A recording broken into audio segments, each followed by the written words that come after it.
So guys, while I have the boat out of the water, one of the other things I want to do is really test this solar system and check to see what it can do.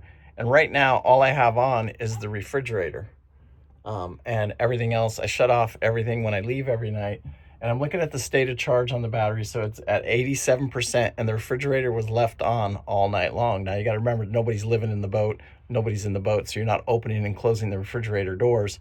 So we used about 13% of the power out of the batteries to keep the refrigerator operational all night. Now, will I gain that 13%? Is there enough sunlight to create more energy than what this refrigerator runs? And the answer to that question is yes.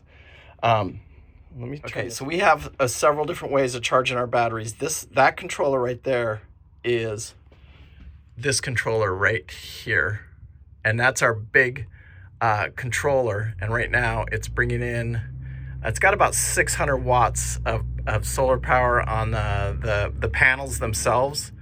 And when I was installing this, if I could have put 400 watts up there, I would have much rather done that.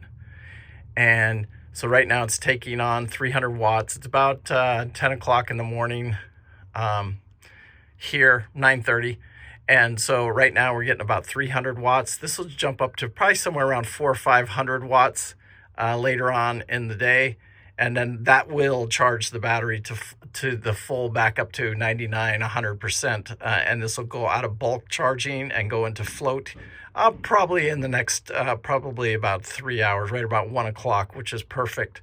So the whole moral of this is, when I built this system, they're never big enough. I can tell you that right now. When you're building these solar systems, and you're putting your panels on, you can't bring in enough because you always want more power, just like anything else. But what it's good to know is that this system will keep up, and it will run the refrigerator full time, and maybe a fan or something like that if I wanted to.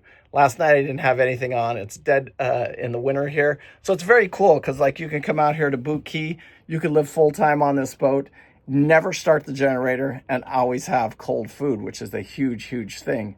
My solar system, you guys, I did a video not too long ago because I just wanted to try out.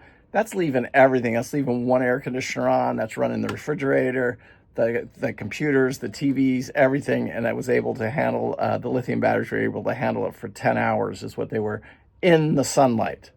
Without sunlight, that would probably be reduced down to probably somewhere around 6 or 7 hours without any sunlight at all.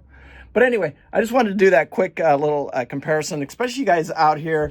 You're getting ready to build a boat and do either America's Great Loop or come out here and live the dream life out here in Boot Key Harbor or something like that. I just want to let you know, this boat is equipped with a 320 watt panels, so that's 640 watts. That goes into the lithium batteries. It's got 400 amp hours of lithium power. And is that enough? Not in my opinion for this big of a boat. I really need to add one more battery. I need to go to 600 amp hours, and I really, really need about 1200 watts to really hit those batteries. So I would have to add another I'd have to switch over and go to 2 400 watt panels. Actually, 3 400 watt panels would do this boat absolutely great, and I could run more stuff if that makes sense. And really, because this is a big boat, this with this footprint of it's 44 feet, it's 50 overall. It just there's a lot of power because you got TV, lights, fans, everything. By the time you run everything, me and Pete would have to run our generator especially we're in the Bahamas or something like that. If the boat is not running, what I mean by that, if we're running every day, we have a DC to DC charger that charges the batteries and helps the solar. We never really had to run the generator, but when we are sitting at anchorage, we have to run in every 24 hours, we have to run one generator for 4 hours to top off the batteries and help with the solar system. And I think by adding a few more, if I added 3 400 watt panels, it pretty much eliminate that except for cloudy days and stuff like that. And you'd be able to run the entire boat, not air conditioners, but the refrigerator, fans, computers, the Starlink and everything without any problem at all. Anyway, I just wanted to do these. I'm going to do a bunch of these little 3-minute videos while I've got the boat out of the water, and while I'm testing some of these systems and while I'm going through some of these systems. Make sure you hit that like and subscribe. Share it with your friends if you like. And thank you guys so much for watching. And remember, live life with no regret. Hey, and I want to know, does my teeth look whiter? I'm doing these white teeth whitening things, and I just wanted to know if anybody notices it. Leave a comment down below. And also, if you need any help with your solar, you can just reach out to me. I'll tell you what I have and stuff like that. Anyway, peace out. Thank you guys for watching. And I hope you guys are, we jump on Snapdragon here in a few days, and we're on that boat for 10 days. Anyway, peace out. Thanks.